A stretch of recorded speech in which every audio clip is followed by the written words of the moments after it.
ವಾಸವಿ ಮಹಿಳಾ ಮಂಡಳಿ ನೇತೃತ್ವದಲ್ಲಿ ಅಂತಾರಾಷ್ಟ್ರೀಯ ಮಹಿಳಾ ದಿನಾಚರಣೆ. ಹೆಣ್ಣಿಂದಲೇ ಜಗತ್ತು ಸೃಷ್ಟಿಯ ಪ್ರತೀಕ. ಭಾಗ್ಯ ಈಶ್ವರ್ ಶೆಟ್ಟಿ. ಗಂಗಾವತಿ ಜನ್ಮದಾತೆಯಿಂದ ಹಿಡಿದು ಸಮಾಜದ ವಿವಿಧ ಕ್ಷೇತ್ರಗಳಲ್ಲಿ ಕಾಣಬಹುದಾದ ಹೆಣ್ಣು ಸೃಷ್ಟಿಯ ಪ್ರತೀಕವಾಗಿ ಗೋಚರಿಸುತ್ತಾಳೆ ಎಂದು ವಾಸವಿ ಮಹಿಳಾ ಮಂಡಳಿಯ ಅಧ್ಯಕ್ಷತೆ ಹೇಳಿದರು. ಅವರು ನಗರೇಶ್ವರ ಕಲ್ಯಾಣ ಮಂಟಪದಲ್ಲಿ ಶ್ರೀ ವಾಸವಿ ಮಹಿಳಾ ಮಂಡಳಿ ಆಯೋಜಿಸಿದ ಅಂತಾರಾಷ್ಟ್ರೀಯ ಮಹಿಳಾ ದಿನಾಚರಣೆಯ ಸಮಾರಂಭವನ್ನು ಉದ್ಘಾಟಿಸಿ ಮಾತನಾಡಿದರು.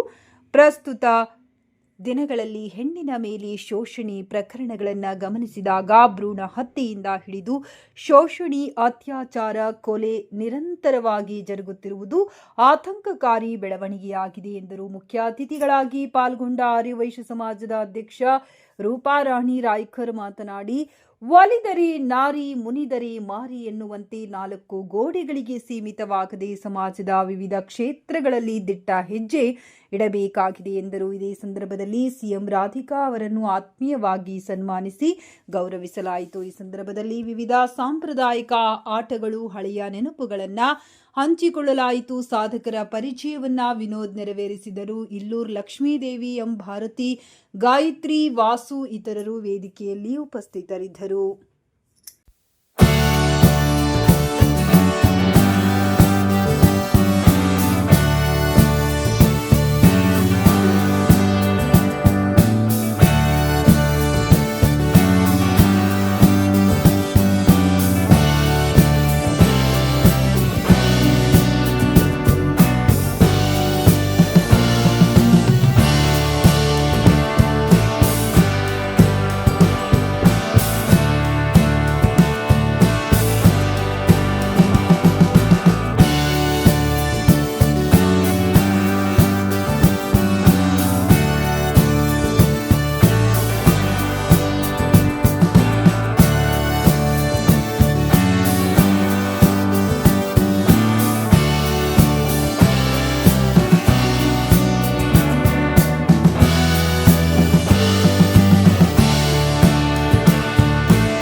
ವಾಸವಾಕೃತ ಶ್ರೀಧರ ಶ್ರೀಕರ ಲಕ್ಷ್ಮೀ ಸಮೇತ ಸಿದ್ಧಿರಾಜ ಗಣಪತೆ ಶ್ರೀಕರ ಲಕ್ಷ್ಮೀ ಸಮೇತ ಸಿದ್ಧಿರಾಜ ಗಣಪತೆ ಜಯ ಗಣೇಶ ಜಯ ಗಣೇಶ ಜಯ ಜಯ ಗಣನಾಯಕ ನಿಷ್ಕಳಂಕ ನಿರ್ವಿಕಲ್ಪ ಸತ್ಯ ನಿತ್ಯದಾಯಕ ನಿಷ್ಕಳಂಕ ನಿರ್ವಿಕಲ್ಪ ಸತ್ಯ ನಿತ್ಯದಾಯಕ ಏಕದಂತ ವಕ್ರತುಂಡ ಗಣಪತೆ ಲಂಬೋದರ ಏಕದಂತ ವಕ್ರತುಂಡ ಗಣಪತೆ ಲಂಬೋದರ ಜಯ ಗಣೇಶ ಜಯ ಗಣೇಶ ಜಯ ಜಯ ಗಣನಾಯಕ ಜಯ ಗಣೇಶ ಜಯ ಗಣೇಶ ಜಯ ಜಯ ಗಣನಾಯಕ.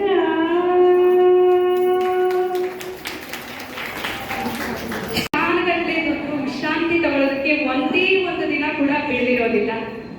ನಿಮ್ಮ ಗಂಡಂದ್ರಿಗೋ ಮನೆಯಲ್ಲಿರೋರ್ಗೋ ಮಕ್ಕಳಿಗೋ ಹುಷಾರಿಲ್ಲ ಅಂದ್ರೆ ಏನಾಗುತ್ತೆ, ಅವರು ರೆಸ್ಟ್ ಮಾಡಬಹುದು. ಅವ್ರನ್ನ ನೋಡ್ಕೊಳ್ಳೋಕೆ ಮನೆಯಲ್ಲಿ ಮಹಿಳೆಯರಿರ್ತಾರೆ. ಅದೇ ಆ ಮನೆಯ ಮಹಿಳೆಗೆ ಹುಷಾರ್ ತಪ್ಪಿದ್ರೆ ವಿಶ್ರಾಂತಿ ತಗೋ ಅಂತ ಹೇಳೋ ಕೂಡ ಇದ್ದೇ ಇರ್ತಾರೆ. ಹೌದಾ? ಈಗ ಸಡನ್ ಆಗಿ ನೀವು ಮನೆಯಿಂದ ಎಲ್ಲಾದ್ರೂ ಗಂಡ್ಮಕ್ಳು ಮಕ್ಕಳು ಹೋಗ್ಬಹುದು ಅಲ್ಲ, ಫಟ್ ಅಂತ ಈಗ ಅವ್ರಿಗೆ ನೆನಪಾಯ್ತಾ ಎಲ್ಲರೂ ಹೊರಗೆ ಹೋಗ್ಬೇಕಂತ ಹೋಗ್ಬಿಡ್ತಾರೆ. ಆದ್ರೆ ಮಹಿಳೆ ಆತರ ಆಲ್ ಆಫ್ ಸಡನ್ ಮನೆಯಿಂದ ಹೊರಗೆ ಹೋಗಕ್ಕಾಗತ್ತಾ? ಎಷ್ಟೆಲ್ಲ ಆಲೋಚನೆಗಳು ಬರುತ್ತೆ ಅಲ್ವಾ? ಅಡಿಗೆ ಆಗಿದ್ಯಾ, ಮನೆ ಕ್ಲೀನ್ ಇದೆಯಾ, ಬಟ್ಟೆ ತೊಳೆದಿದ್ಯಾ, ಪಾತ್ರೆ ಒದ್ದಾಗಿದ್ಯಾ, ಹಾಲು ಬಂದಿದ್ದಾನ, ಇವತ್ತು ಮನೆಗಾದ್ರು ಗೆಸ್ಟ್ ಬರ್ತಾರ, ಇದೆಲ್ಲ ನೋಡಿ ಮುಗಿದು ಆಗಿದ್ರೆ ಮಾತ್ರ ಆ ಹೆಣ್ಣು ಮನೆಯಿಂದ ಹೊರಗೆ ಹೋಗಕ್ ಸಾಧ್ಯ ಅಲ್ವಾ? ಮನೆಗೆ ಯಾರಾದ್ರೂ ಗೆಸ್ಟ್ ಬಂದ್ರು ಅಂತ ಇಟ್ಕೊಳ್ಳೋಣ, ಇಡೀ ಮನೆಯವರೆಲ್ಲ ಕೂತ್ಕೊಂಡು ಅವ್ರ ಜೊತೆ ಮಾತಾಡ್ತಾರೆ. ಹೌದಾ? ಮಾತಾಡ್ತಾರೆ. ಎಲ್ಲರೂ ಏನೋ ಛಲಕ್ ಐತಿ ಮಾಡ್ಬೇಕಷ್ಟೇ. ನಾವು ಸುಮ್ಮನೆ ಕುಂತು ಇವು ಹಿಂಗೆ ಅಂತಂದ್ರೆ ಅವರು ಆಯ್ತು ನೋಡ್ತೀನಿ ಅಂತೇಳಿ ಹಿಂಗೆ ಮಾಡ್ಕೊಂಡು ಹೋಗ್ತಿರ್ತಾರೆ.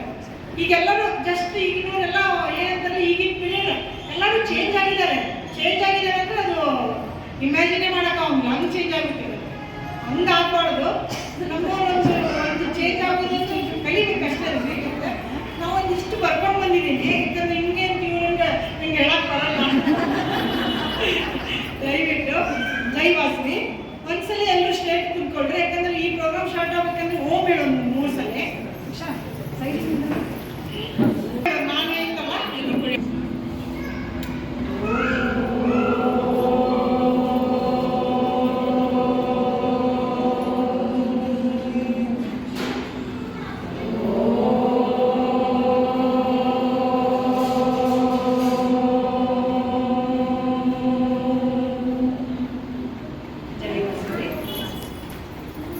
ಎಲ್ರಿಗೂ ಮಹಿಳಾ ದಿನಾಚರಣೆಯ ಶುಭಾಶಯಗಳು.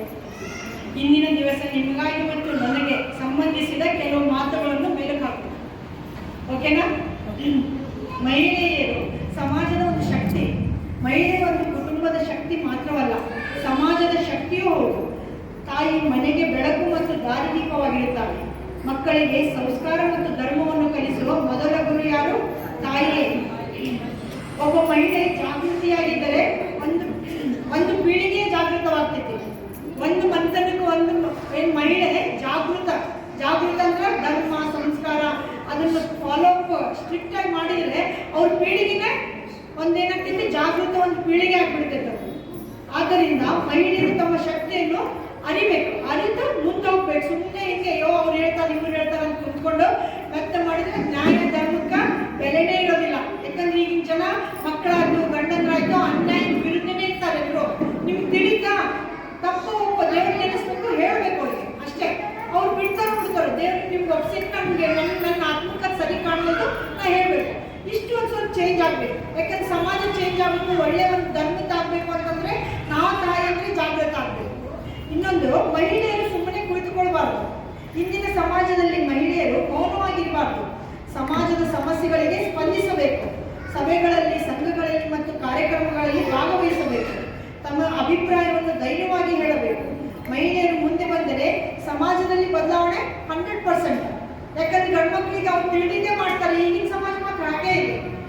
ಹೆಣ್ಮಕ್ಳಿಗೆ ಹಂಗಿಲ್ಲ. ಯಾಕಂದ್ರೆ ಮಾತೃ ಹೃದಯ ಹೆಣ್ಮಕ್ಳಿಗೆ ಎಷ್ಟು ತಪ್ಪು ಮಾಡಿದ್ರು ನಿಮ್ಮ ಆತ್ಮಕ್ಕೆ ಅನಿಸುತ್ತೆ ಎಲ್ಲೋ ತಪ್ಪು ಮಾಡಕತ್ತಾರ ಅಂತ ಹೇಳಿ ಅದನ್ನ ಧೈರ್ಯವಾಗಿ ನೀವು ಮುಂದೆ ಹೋದ್ರೆ ಸಮಾಜ ಬದಲಾವಣೆ ಮಾಡಕ್ ಒಂದು ದಿವಸನೂ ಆಗೋಂಗಿಲ್ಲ.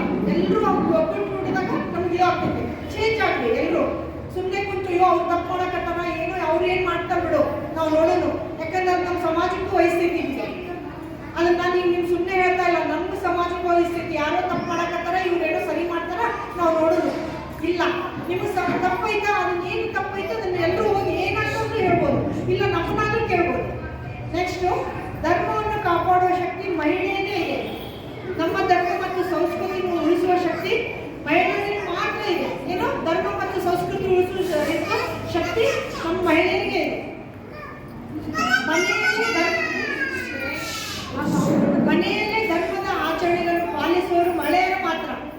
ಮಕ್ಕಳಿಗೆ ಧರ್ಮದ ಮೌಲ್ಯಗಳನ್ನು ಕಲಿಸುವ ಜವಾಬ್ದಾರಿ ಯಾರು? ತಾಯಿಯರು. ಸಂಸ್ಕೃತಿ ಮತ್ತು ಪರಂಪರೆಯನ್ನು ಮುಂದಿನ ಪೀಳಿಗೆಗೆ ನೀಡಬೇಕು. ಇದು ನಮ್ಮ ಸಮಾಜದ ಭವಿಷ್ಯವನ್ನು ಬಲಪಡಿಸುತ್ತದೆ. ಆಮೇಲೆ ಒಂದ್ಸಲ ಹೇಳಿದ್ರು, ಬಾತೆ ಅಂತ ಹೇಳ್ತಿದ್ರು, ಸಂಧ್ಯಾ ವಂದನೆ ಮಾಡಿಸ್ರಿ, ಇದನ್ನ ಕಲಿಸ್ರಿ ಅಂತ ಹೇಳಿ. ನನ್ನ ಹಿಡಿದೆ ನಮ್ಮ ಮನೇಲಿ ಯಾರು ಮಾಡಂಗಿಲ್ಲ. ಒಂದೊಂಥರ ಮಾಡ್ಬೋದು ಅದನ್ನ. ನಾವೊಂದು ಸ್ವಲ್ಪ ಇವಾಗ ನನ್ನ ಮಗ ಏನಂತಾನೋ, ನನ್ನ ಗಂಡ ಏನಂತಾನೋ, ಇವತ್ತು ಅಡುಗೆ ಮಾಡಂಗಿಲ್ಲ, ನೀವು ಮಾಡ್ರಿ ಅಂತ ನಾನು ಅಡುಗೆ ಮಾಡ್ತೀನಿ. ಯಾಕಂದ್ರೆ ನಮ್ಮ ಒಂದು ಪುರಾತನ ಏನಾದ್ರು ಸನಾತನ ಧರ್ಮಕ್ಕೆ ಒಂದು ಇರೋದು, ಅದ್ರಲ್ಲಿ ಒಂದು ಸೈಂಟಿಫಿಕ್ ಆಗಿ ಒಂದು ಅರ್ಥನೇ ಇದೆ ಅದನ್ನು ಮಾಡಿದ್ರೆ. ಹಾಗಾಗಿ ಒಂದು ಸ್ವಲ್ಪ ನೀವು ಇದನ್ನ ನಾವು ಕೇಳ್ತೇವೆ, ಸುಮ್ಮನೆ ಏನೋ ಹೇಳೋದು ಕೇಳೋದಲ್ಲ, ಚೇಂಜ್ ಆಗಲಿ ಎಲ್ಲರೂ. ಆಮೇಲೆ ಇನ್ನೊಂದು ಏನು ಗೊತ್ತಾ, ಧೈರ್ಯ ಮತ್ತು ಆತ್ಮವಿಶ್ವಾಸದಿಂದ ಮುಂದೆ ಬರಬೇಕು. ಆಮೇಲೆ ತಮ್ಮ ಶಕ್ತಿಯನ್ನು ಅರಿತು ಧೈರ್ಯದಿಂದ ನಡೆದುಕೊಳ್ಳಬೇಕು. ಯಾವುದೇ ಕಷ್ಟ ಬಂದರೂ ಹಿಂಜರಿಯಬಾರದು. ಆತ್ಮವಿಶ್ವಾಸದಿಂದ ಸತ್ಯದ ಪರವಾಗಿ ನಿಲ್ಲಬೇಕು. ಸಮಸ್ಯೆಗಳನ್ನು ಎದುರಿಸಿ ಗೆಲ್ಲುವ ಮನೋಭಾವ ಇರಬೇಕು. ಇದು ಸಮಾಜಕ್ಕೆ ಉತ್ತಮ ಮಾದರಿಯಾಗುತ್ತದೆ. ಇದು ನಮಗೆ ನಮ್ಮ ಸಮಾಜಕ್ಕೆ ಅನ್ವಯಿಸ್ತೈತಿ. ಯಾರೋ ನಾವು ಮಾಡ್ತೀವಿ ಅಂತ ಈಗ ಕುಂದ್ರುದಿಲ್ಲ. ಧೈರ್ಯವಾಗಿ ಎಲ್ಲರೂ ಒಂದು ದೇವಿ ಗುಡಿ ಆಗಕ್ಕೆ ಎಷ್ಟೊತ್ತಾಗ್ತೈತಿ ನಮಗೆ. 1 ವರ್ಷ 2 ವರ್ಷ ಆಗ್ತಿದ್ದಿಲ್ಲ. ನಾವೆಲ್ಲರೂ ಕೂಡಿದ್ರೆ ಏನೋ ಒಂದು ಆಗಿ ಬಿಡ್ತಿತ್ತು. ದೇವಿ ಗುಡಿ ಬರ್ರಿ, ನಾವ ಕಟ್ಟಲು ಬರ್ರಿ, ಸಣ್ಣ ಗುಡಿ ಕಟ್ಟಕ್ಕೆ ಅವಂಗೆಲ್ಲ ನಮಗೆ ಆಗ್ತೈತಿ. ಅಷ್ಟೇ, ಮುಂದುವರೆದು ಹೋಗ್ಬೇಕು. ಹೀಗೆ ಕುಂದ್ರುದಿಲ್ಲ. ಇವತ್ತಿಂದ ಒಂದು ಸ್ವಲ್ಪ ಚೇಂಜ್ ಆಗಲಿ. ಎಲ್ಲರೂ ಮಕ್ಕಳಿಗೆ ಉತ್ತಮ ಸಂಸ್ಕಾರ ನೀಡ. ಮೊದಲಿಗೆ ನನ್ನ ಪ್ರೀತಿ ಎಲ್ಲ ಸಹೋದರಿಯರಿಗೂ ಅಂತಾರಾಷ್ಟ್ರೀಯ ಮಹಿಳಾ ದಿನಾಚರಣೆ ಶುಭಾಶಯಗಳು. ಹೆಣ್ಣು ಅಂದ್ರೆ ಏನಂತ? ಹೆಣ್ಣಂದ್ರೆ ಸಹನೆಯ ಸಾಕಾರ ರೂಪ. ಅವಳು ಮನಸ್ಸು ಮಾಡಿದ್ರೆ ಏನನ್ನಾದ್ರೂ ಸಾಧಿಸುತ್ತಾಳೆ. ಕಾರ್ಯೇಶು ದಾಸಿ ಬರ್ತಾ ಇರೋದು.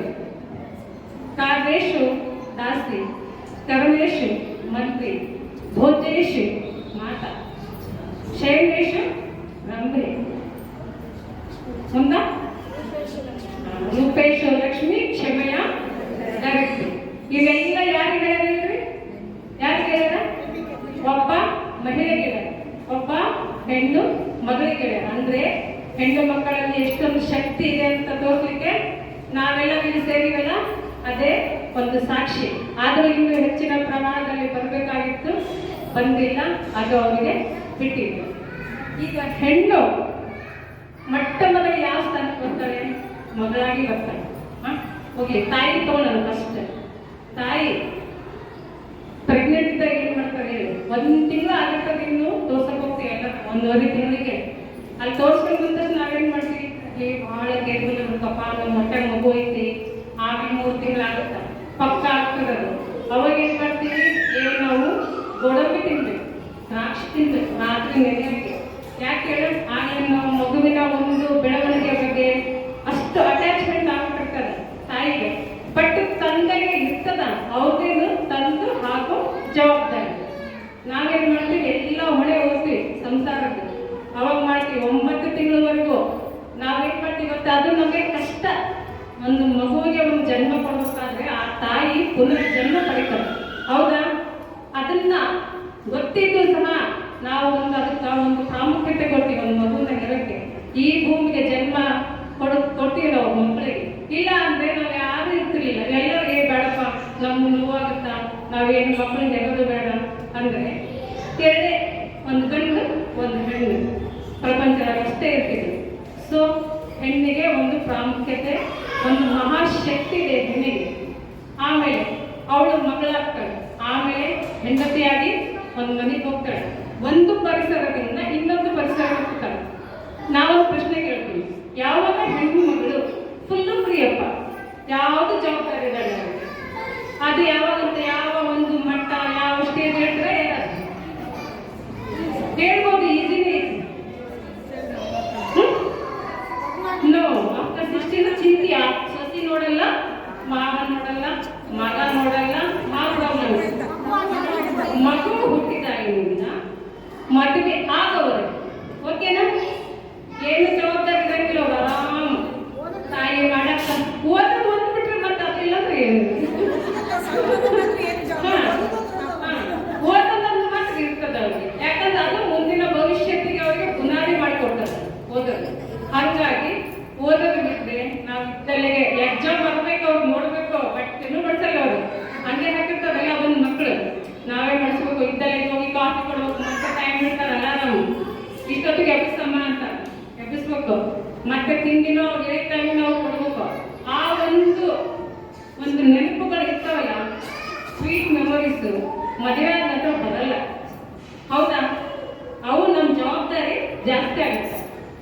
ಅವಾಗ ಏನಾಗುತ್ತಾ, ಒಂದು ಪರಿಸರ, ನಾವು ನಮ್ಮ ಮನೆಯಲ್ಲಿ ಬೆಳೆದ ರೀತಿನೂ ಗಂಡನ ಮನೆಯಲ್ಲಿ ಬೆಳಿಬೇಕಾದ ರೀತಿನೂ ಬಹಳ ವ್ಯತ್ಯಾಸದವು.